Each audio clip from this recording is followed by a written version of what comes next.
everyone. Welcome to this webinar. Thank you for logging on to College Week Live and participating with us. This session is entitled Finding the Right University for You. My name is Joel Presti, and I'm at the College Board International Department. I'm located in New York City, and I'll be taking you through this webinar. First off, I'd like to let you know that this webinar will be concentrating on the college search process for undergraduate education. So we'll be focusing on the things that students need to know as they prepare to graduate from secondary school and go on to undergraduate education for a bachelor's degree. Before we go on, I'd like to clarify a common misconception about U.S. education. I'll be using the term college and university pretty much interchangeably during the presentation.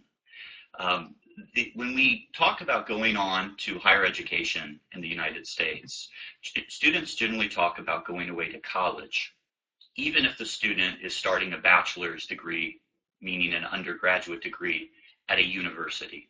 The student will say, well, I'm going to college at the University of X, because college refers to the bachelor's degree, the first higher education degree, which is called also undergraduate. When you're looking at colleges and universities, you should look widely at both colleges and universities for your bachelor's degree. If a university is called a university, it usually is because it is larger, has graduate programs, perhaps graduate medical programs, business programs, law programs, sometimes additional programs like veterinary medicine, dental. If a college is called a college, it generally focuses on undergraduate education at the bachelor's level. By looking at if an institution is called a college or university, you cannot say that universities are always of higher quality, have better academic programs, or are more selective. There are, for instance, colleges with higher SAT averages that are more selective, that are harder to get into, that might have stronger engineering programs at the undergraduate level than some universities. So don't disregard a college just because it's a college. A very prominent example is Dartmouth College. Dartmouth College is one of the 8 Ivy League universities. And Dartmouth College actually does have graduate programs, a medical school, a graduate business school, and is technically a university for that reason. However, they've retained the name college because of the history of the school having historically been named college. So that's something that we should talk about right away and get that information out there. So let's go ahead and begin the presentation. Today's presentation will focus first on the timeline to prepare for study in the United States. We'll talk about steps you should take maybe 2 years before you intend to enroll at a U.S. college, and then also the steps you will be taking prior to enrolling and also after you enroll. Secondly, we'll discuss how you get started. How do you pick a college to apply to? How do you identify what you're looking for? And how do you even put together your college list, meaning colleges that you are going to apply to? Next, we'll talk about things to consider when applying to colleges.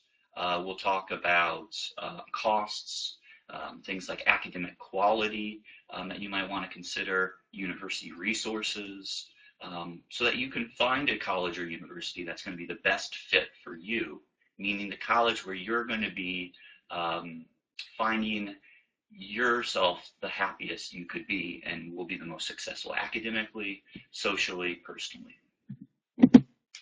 Fourth, we'll talk about some great College Board resources. And first, I would like to introduce the College Board. The College Board is a nonprofit organization based here in the United States. We were founded in 1900.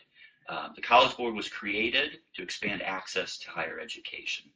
We are a membership organization, and we're made up of members around the world, and we currently have about 6,000 members that are part of the College Board membership organization.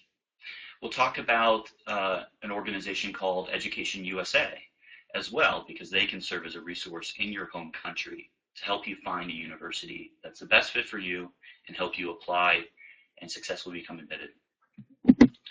And fifth, we'll talk about what to do next. What are the next steps? After you have applied to a university, you've been accepted, and now you need to think about things like, how do I get to the university? Do I have a passport? How will I be traveling internationally? Do I need a visa to attend the university? And how do I go about that? This is a reminder that you can type questions to me. I have on the left side of my screen a Q&A section, and I can see your questions as you type them. I'll either be answering the questions as we go through the presentation, or I'll answer your questions at the end of the presentation. We'll decide that as we go. But please feel free to type questions immediately as you have them so that you do not forget your questions.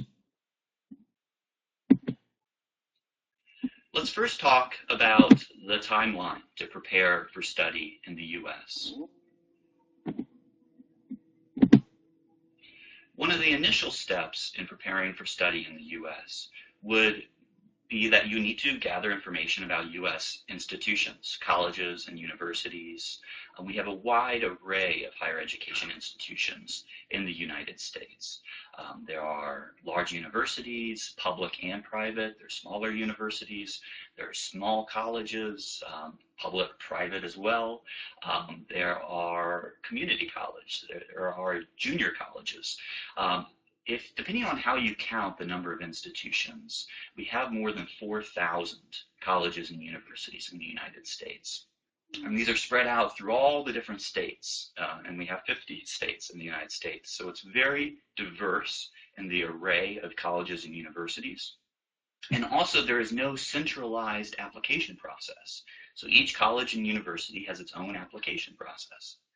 So you need to familiarize yourself with each individual university, and we'll talk about how you can identify those colleges and universities. English proficiency. You'll need to be proficient in English language to attend college or university in the United States. And some colleges and universities, perhaps most, will require that you have an official test to certify that you are proficient in English. One of the most common tests is the TOEFL test. This tests your English ability. Another common test is IELTS. Many universities will take either of these tests. Some universities will accept another form of English language proficiency test. So once again, if you're applying to University X, you'll need to go on University X's website and see what they require in terms of an English language proficiency test. And it's good to identify this early on and find out what their level of English language proficiency required is so that you can adequately prepare for the test and do your best.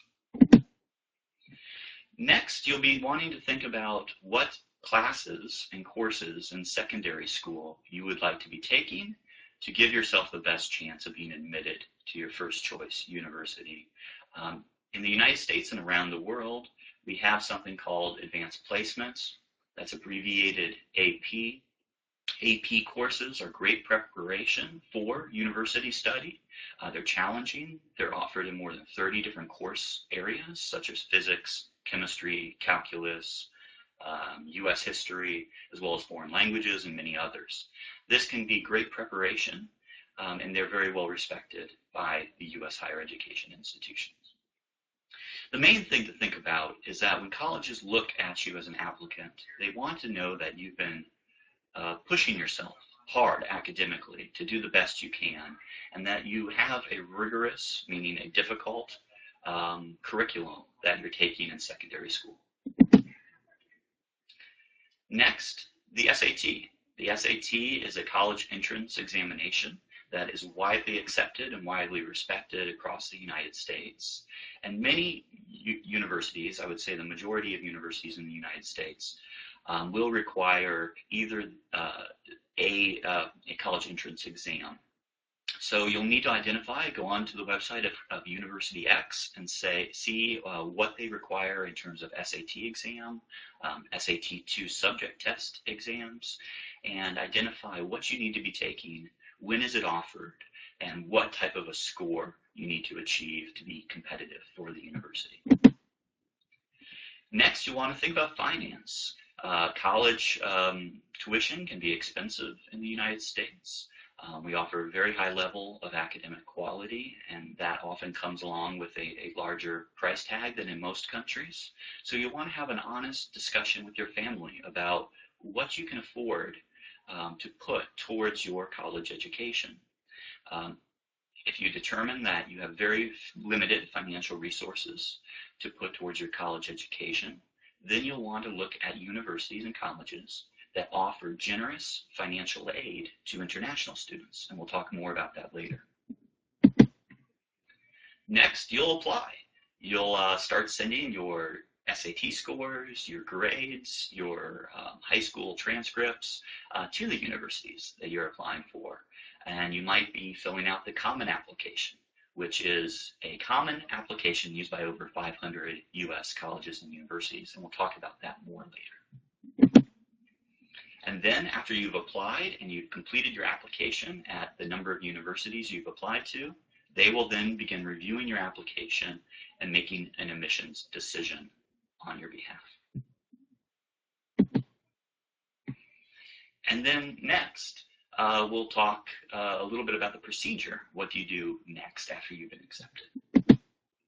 As you can see, the first 5 steps that we discussed ideally should be conducted about 2 years before within the 2 years before you arrive at your university. Of course, it's possible to do this quicker than 2 years, but it is recommended to take 2 years for that process. And then the final 3 steps really are in the 1 year prior to arriving on campus. Before you even get started identifying which colleges and universities would be best for you, it's really important to figure out what is most important to you. And this might seem simple, but I think many students do not take the time to really contemplate and think deeply about what is most important to them in the college search process. I think it's important to take notes. Write it down. Take notes in a Word file on your computer. Take it on a block of paper. Think about your priorities.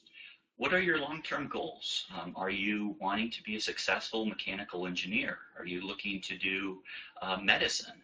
Or do you want to become a lawyer? What is your long-term goal here in attending university? What are your interests? What are the subjects that make you the most excited? What are you most passionate about? Do you have a love for marine biology or environmental studies?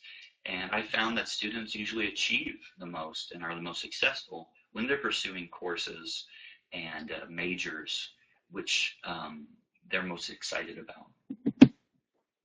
What do you want to do in the future, connected with the first priority? What do you want your career to look like? And also identify, why do you want to study in the United States? Is it because of the sports teams at U.S. universities? Is it because of the residential life, meaning the living environment there at the university? Is it because of the academic reputation? So identify why you're looking at universities in the U.S. In the first place. And lastly, how do you feel about being away from your friends and family? If you're going 1,000, 2,000, 4,000 miles away from home, it might be difficult to go home for friends and family birthdays or holidays. So how do you feel? Are you comfortable with going away to university so far from home? Let's next talk about what factors to consider when choosing a university.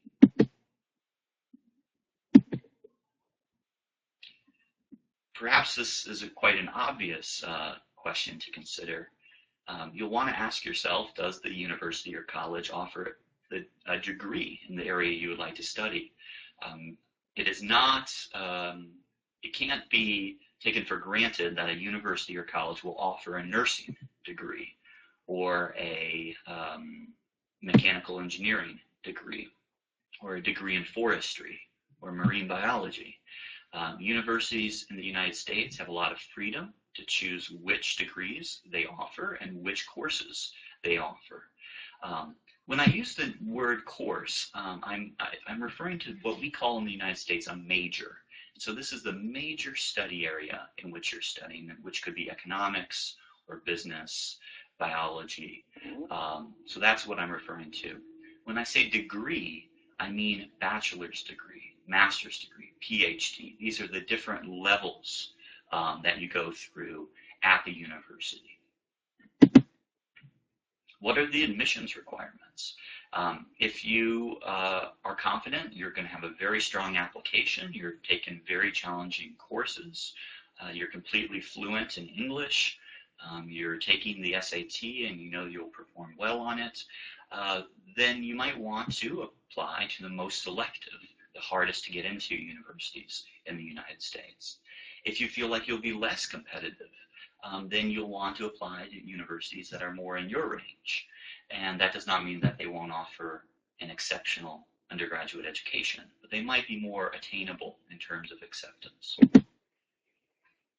If you're coming over to the United States for college, and you want to live on the campus of the college, you'll want to look into the availability of housing on the college campus. Do students live in dormitories, residence halls, fraternities and sororities? Or do they live in the city and commute to the university? So this is something to consider.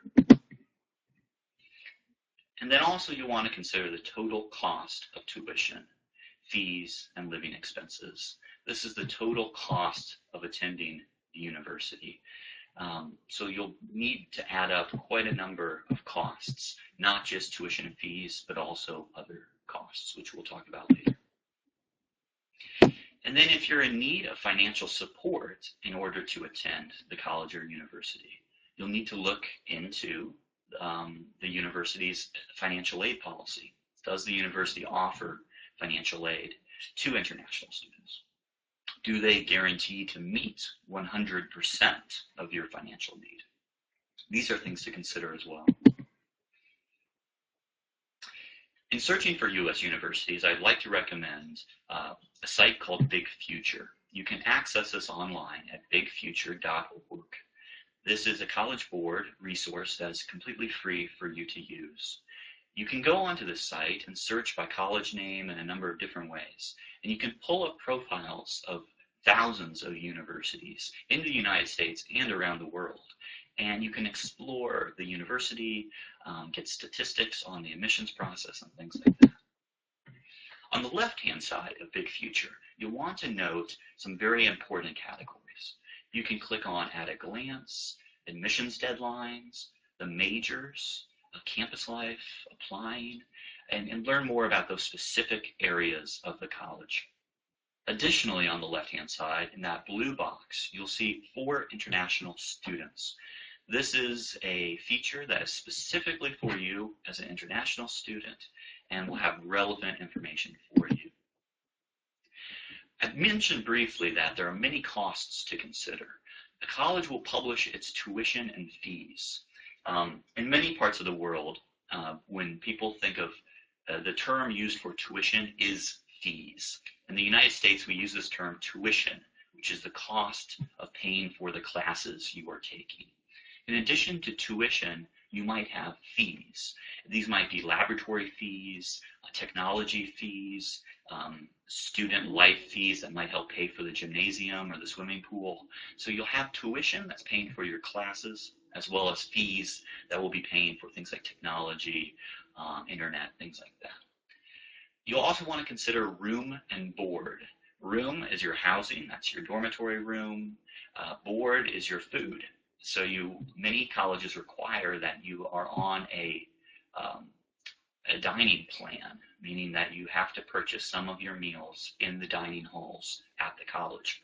So you want to look in at University X on their website or contact their admissions office and say, could I have a complete list of the costs of being a first-year undergraduate student at your university? Additionally, books, supplies are also going to add to your costs. For instance, if you are In an art class, for instance, you might need to buy supplies like watercolor paints or acrylic paints and brushes. These are something to consider as well. Computers, some universities are requiring that students bring their own computers to college. Other colleges don't require that. You can use computers in the computer lab, so that's something to consider. Transportation costs can be quite steep depending on where you're traveling from. So you'll want to consider, what is the cost for me to get to my home airports or train station or what have you, and what is the total cost in terms of airfare, buses to get to that university, and how often do I want to return home to my home from the university throughout the year.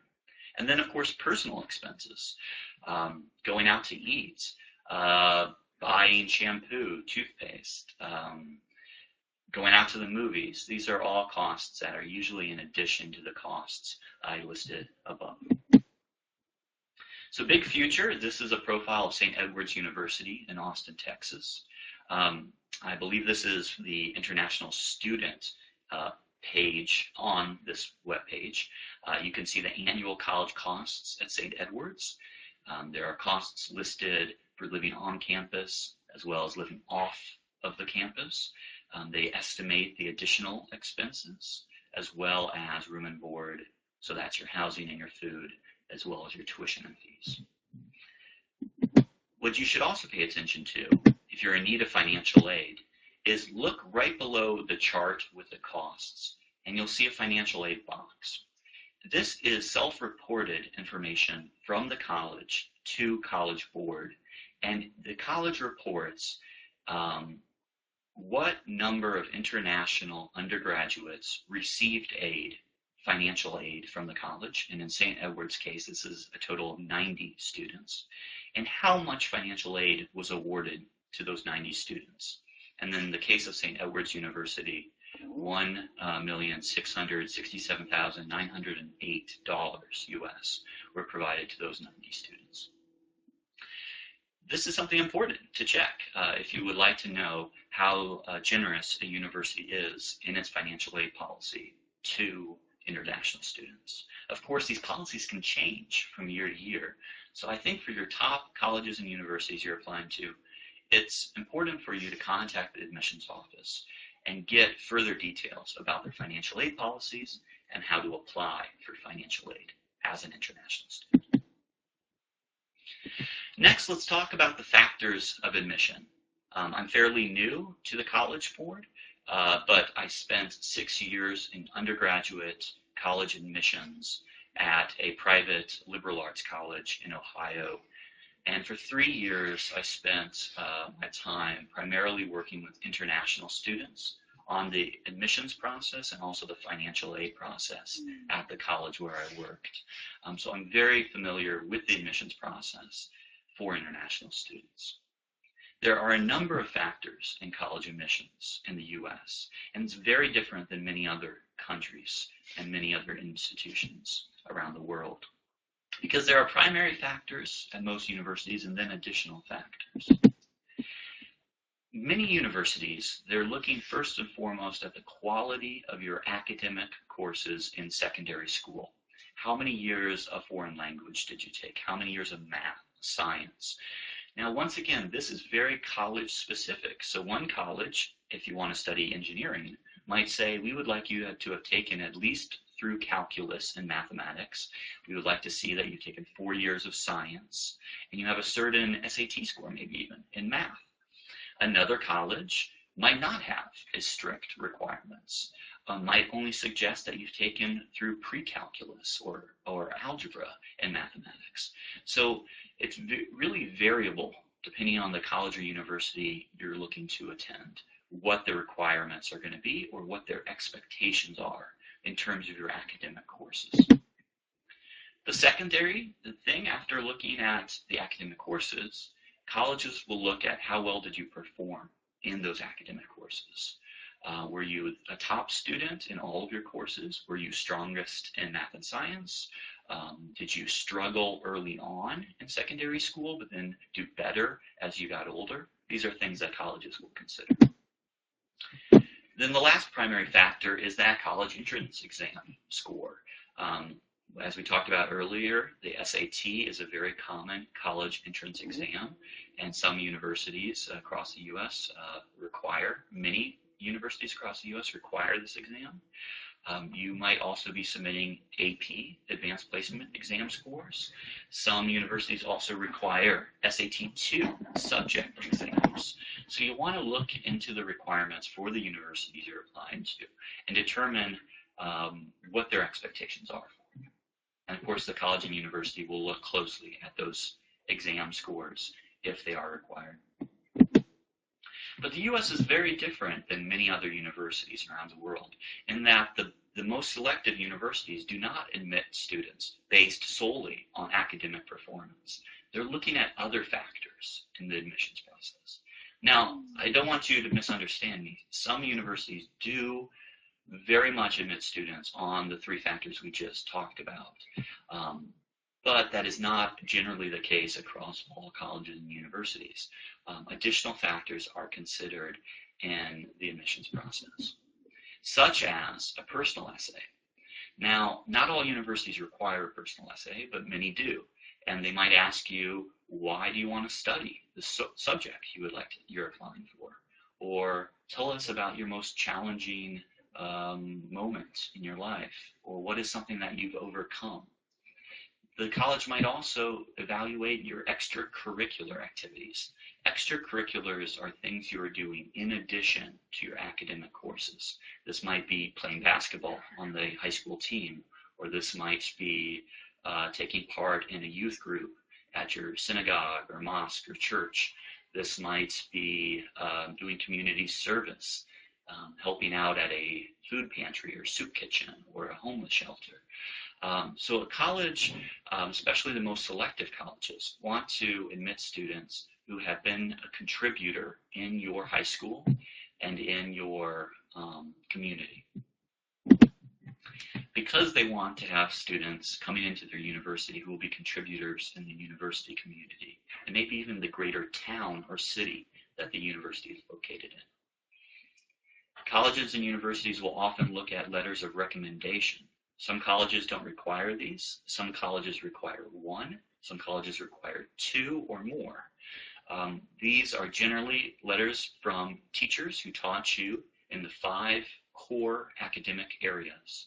Those are English, math, natural science, social science, and foreign language.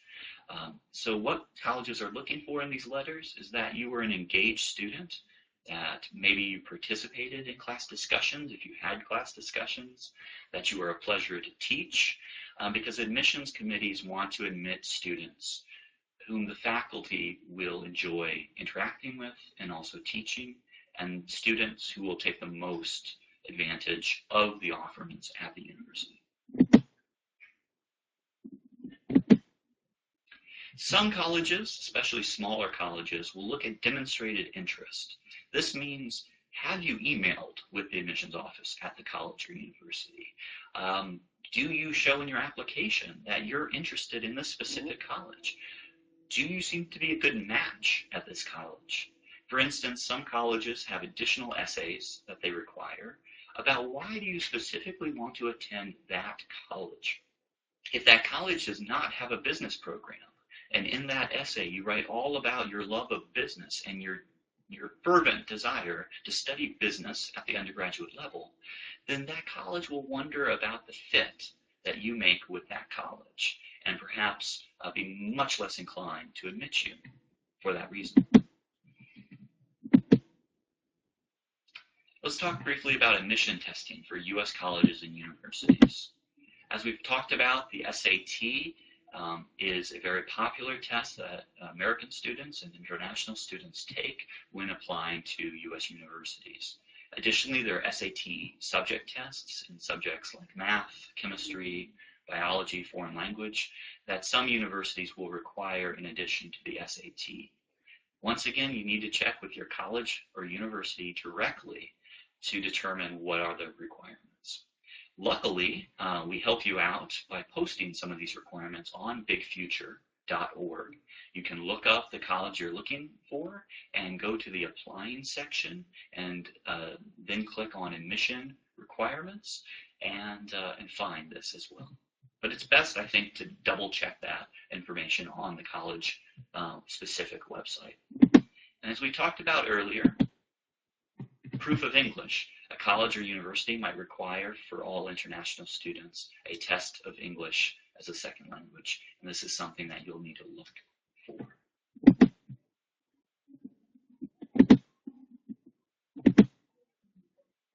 Applying to U.S. universities. This can get very confusing for students. You'll need to familiarize yourself with each college and university admissions process. Luckily, in the U.S., we have something called the Common Application. This is an online application form that is accepted by now more than 500 colleges and universities, and some of the most famous ones. This allows you to fill out one application with all of your demographic information, your name, your address, your contact information, and apply then to a wide array of colleges and universities with that one application. Now, it is important to note that a college or university might accept the Common Application, but might have an additional essay or an additional supplement or additional information that it seeks from you. So after you've applied with the Common Application, you'll also want to look at what additional requirements are there. Application deadlines can be confusing to students in the United States as well as international students. There are several different processes at most of the universities in which you can apply. But these 4 processes listed here on the screen are not used in every single case by every single university. So you'll want to check at University X, what are the ways that I can apply? One of the most common ways to apply is regular admission. When you're applying regular admission, you usually submit your application. It's due in December or January, and then you get your response a few months later in late March or April, and then you would enroll in the college or university typically in August or September of that same year. Most students apply through regular admission to most universities. However, there is also something called early decision and early action. Early decision is not offered by all universities, but it is offered by some. And this is a binding admissions process. What binding means is that if you apply to a university through early decision, and you're only allowed to apply to one university during early decision during each early decision period, if you are admitted to University X, then you have to attend University X if you are admitted. So you are bound to attend. This early decision process is earlier than regular decision, as the name implies. The application is usually due in November, either at the beginning or the middle part of November. And you usually get your admissions decision a little bit earlier than regular admissions decisions. You get your admissions decision in December or January. There's also a process at some universities called early action. Early action is like early decision in that it's earlier. It's an expedited process, but it is non-binding, which means that you can apply early action, and if you're admitted, you do not have to attend that university. You can then submit other applications in the regular decision round. Many universities also have rolling admission.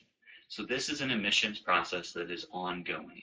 You can apply earlier, you can get your decisions earlier.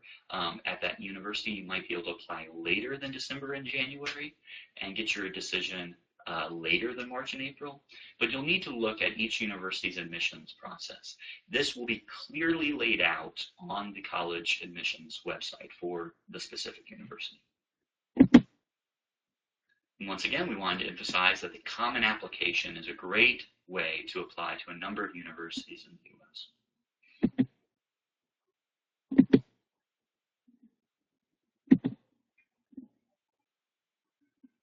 In applying to U.S. universities, we've already talked about letters of recommendation and essay requirements a little bit.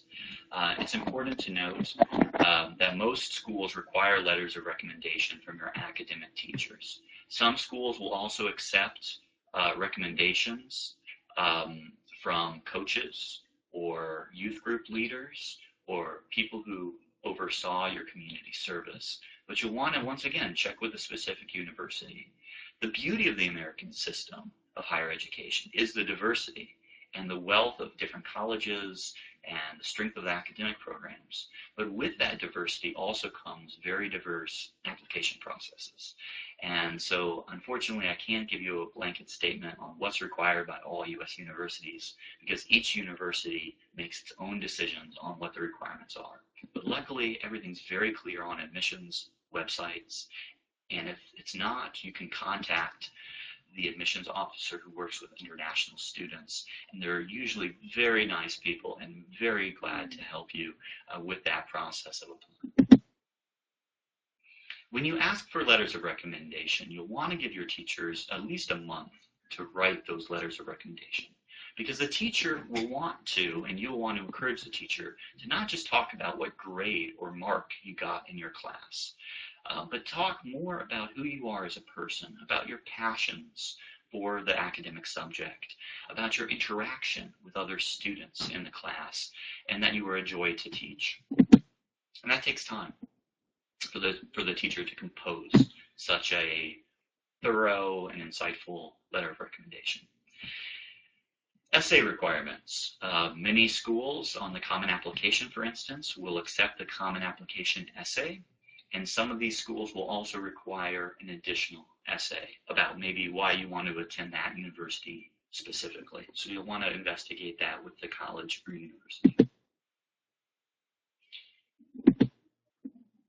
Now the next section, we'll talk about College Board, my organization's resources that we provide for you, as well as other resources such as Education USA. You really want to take advantage of free, meaning no cost, resources. One of the places to start is bigfuture.com, as I've talked about, and you can investigate colleges that are on your list and get some ideas about where you would like to apply. As an admissions officer, I was often asked by students, do I have a chance of being admitted with X SAT scores? That is very hard for an admissions officer to answer, because many universities, as we talked about, consider your classes that you've taken, how difficult were they, what were your grades, what were your SAT scores. They also consider essays and your writing ability and your extracurriculars.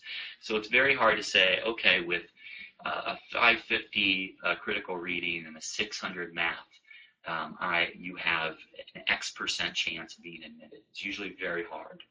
But you can get a sense for how competitive your SAT scores are by looking at the averages for the enrolled students at that college or university. So with the screenshot I have here, this is a college or university that's advertising its middle 50% range for SAT scores. And you can see then, if you had a 500 on your critical reading, you would be 50 points below the mid-range for this college. And if you had a 600, you'd be somewhat below the SAT average. Now, if you're below the SAT average, that does not mean you'll be rejected by the school. It just means you're below the average score. So you might be able to make up for that with very strong academic courses in high school, fantastic letters of recommendation. But you never know. And also, similarly, if you're above the range, the SAT range of a given university, and you've done poorly in your secondary school classes, you might not be accepted because of that or any other factors. So it's very hard to know exactly where you'll be accepted. And so that's why you'll want to apply to a few schools that you are above the averages for, a few schools where you're in the middle of the averages, and perhaps also a few schools where you're below the averages, but that's a reach school for you or a dream college for you.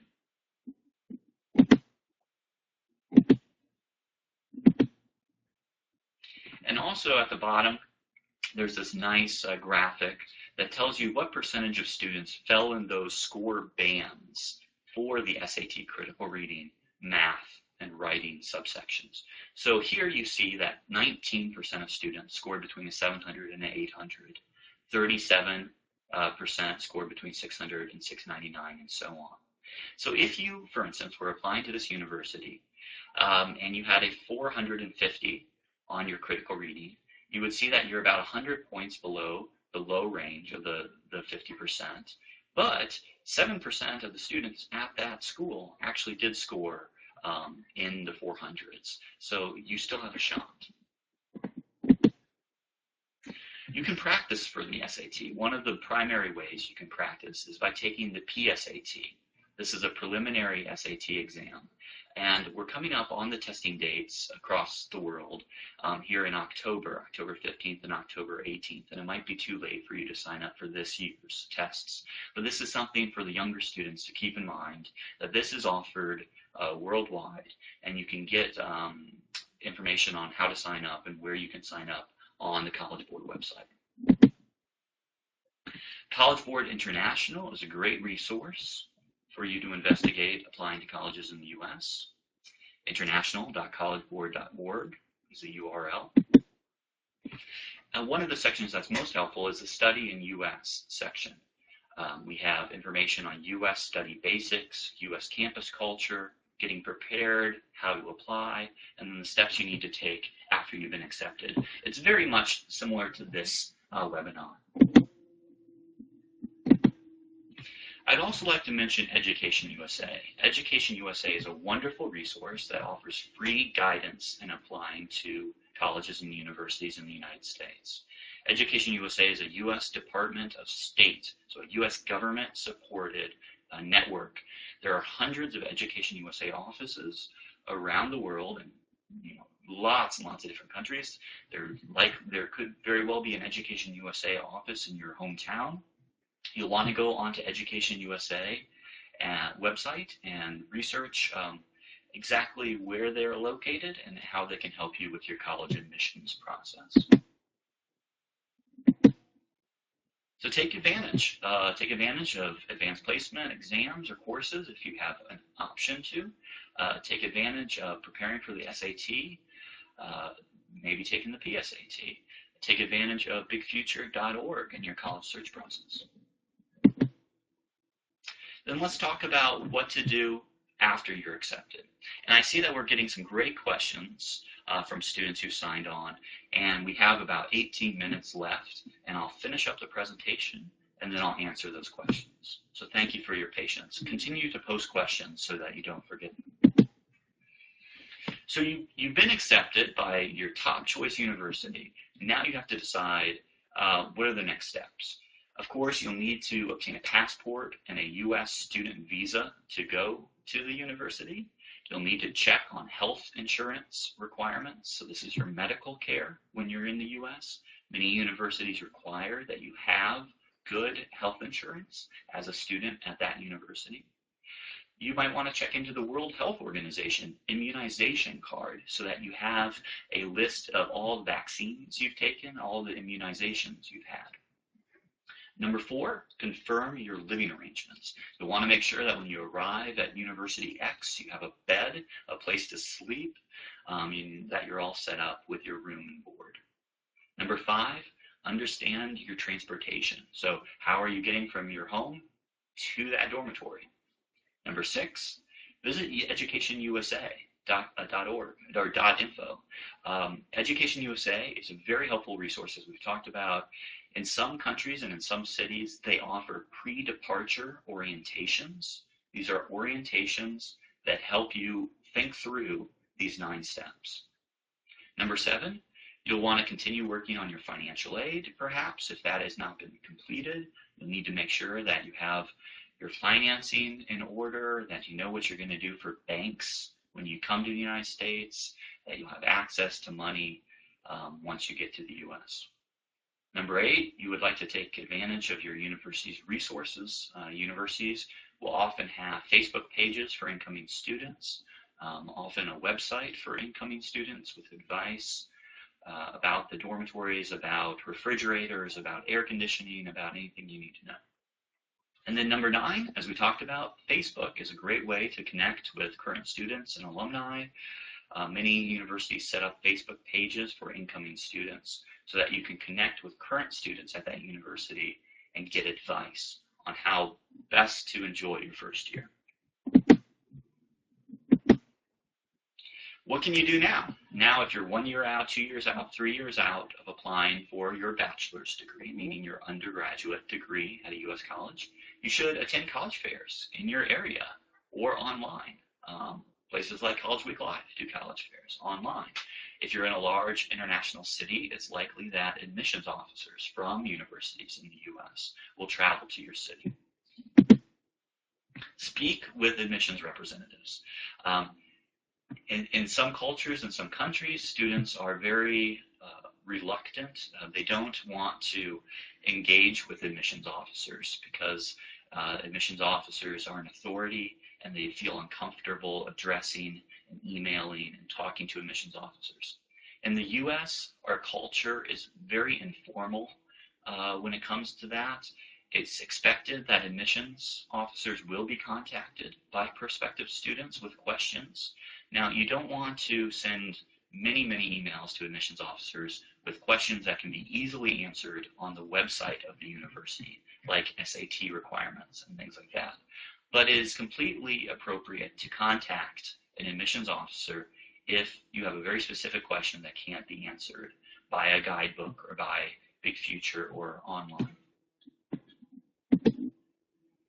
Ask about financial aid. If you require financial aid to attend a U.S. college or university, you need to apply for financial aid, and you need to find out which schools will be offering financial aid. And that's often on the admissions website for international students for a particular university. Talk to students from your secondary school, friends from your neighborhood, people you know in your family who have attended universities in the U.S. Ask for their advice. Ask them to be as honest as possible with you and give you advice so that you can best apply and succeed in applying. And once again, use College Board resources. There are many free resources from the College Board, including bigfuture.org and College Board International. Make use of them. Thank you for attending. I'll now answer some of your questions. If you have further questions that don't get answered, you can contact us at international@collegeboard.org. Just send us an email. And then below are a few additional resources that we would like to recommend to you. Okay, I'm looking over at the questions. A student asked, what if I am doing GCE instead of SAT or doing both? GCE would be fine for your academic curriculum, the classes you're doing in high school and secondary school. Some universities will accept that and won't require the SAT, but I would think that most universities will require the SAT in addition to your GCE results. What is the best university in the U.S. for technology? That's a very good question. There are fantastic engineering universities in the U.S., schools of technology. You've probably heard of many of them, like MIT, Caltech. It depends on what kind of technology you would like to study. And you can do searches on different websites for best universities, and then try to find the best universities that are also going to be the best fit for your academic ability, your test scores, your grades, and that type of thing. But you'll want to do some searches. I don't have a list to provide for you.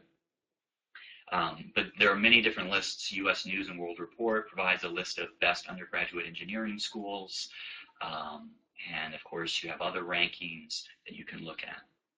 And ask around. Ask other students who've been to the U.S. or Americans you know for their opinions. Can I benefit from this presentation if I'm applying for a PhD? That's a very good question. And if you're still on the line, I applaud you for staying tuned. Much of what I said applies to master's, MBA, PhD programs. In terms of doing your research, investigating the university thoroughly, being thoughtful about the application, that all applies to graduate admissions as well. But graduate admissions is even more diverse than undergraduate admissions, because different graduate schools will require different entrance tests. There's not a test like the SAT that is widely accepted across all universities. For instance, when applying to medical school, there's the MCAT exam. When applying to the business schools, there's the GMAT exam. I mean, it's very, very specific, and very, very specific in terms of the area that you would be studying. A PhD might study in something very, very specific.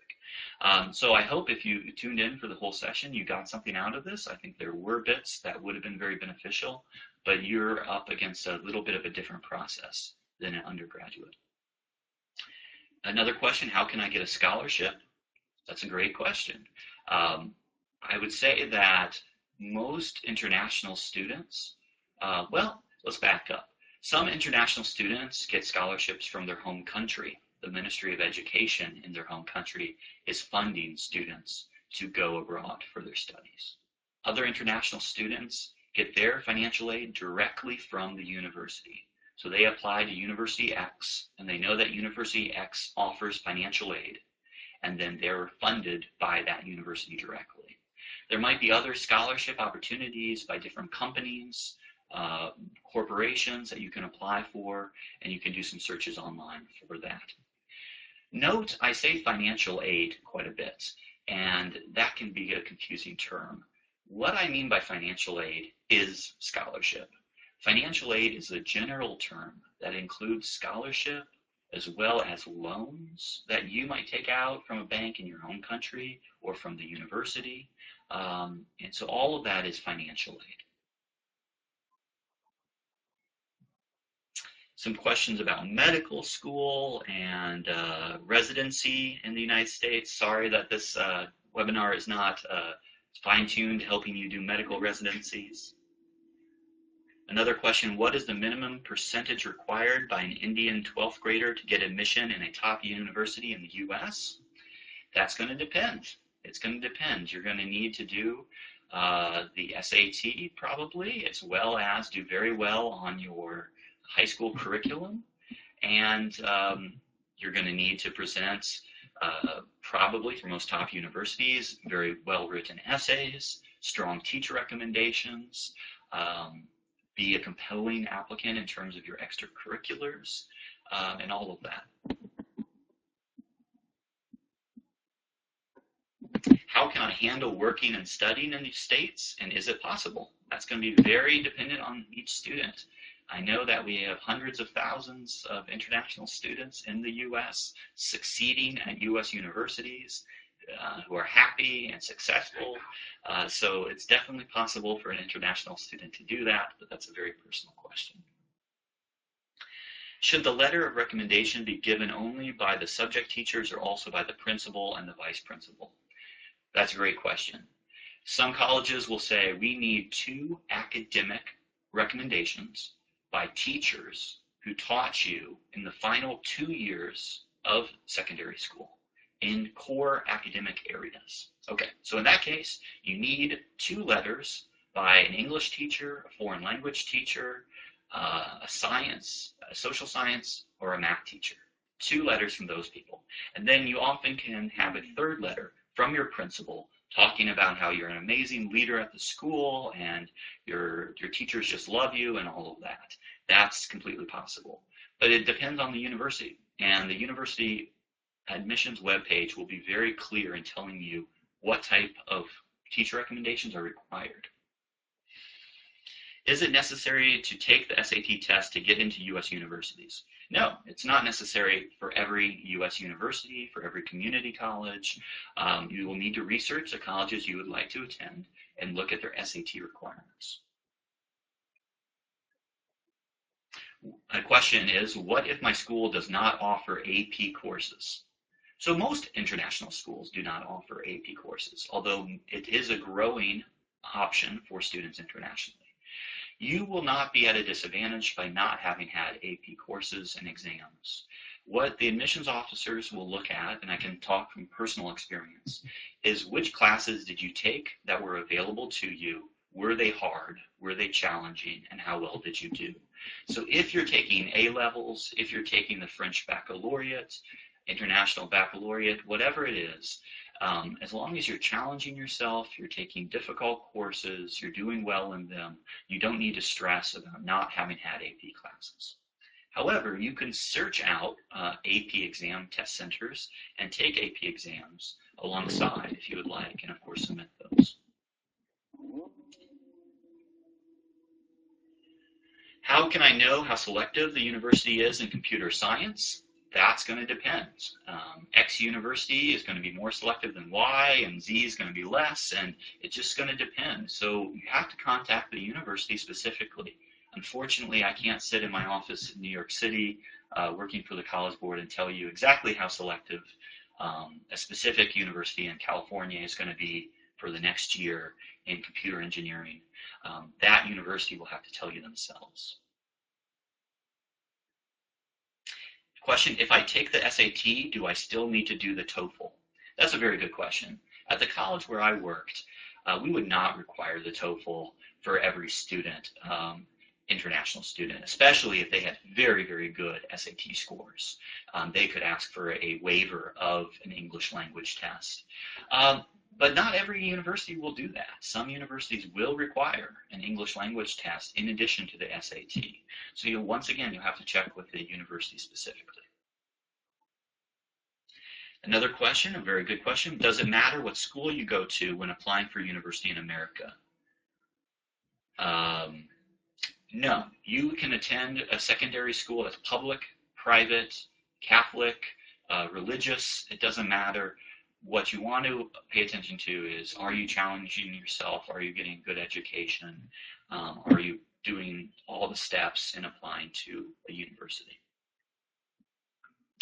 What if my school does not offer AP courses, but I want to take the test? We do have test centers, places that you can take the AP around the world. You'll just want to log on to College Board and check on that. And if you can't find it, shoot an email to international@collegeboard.org to find out more information.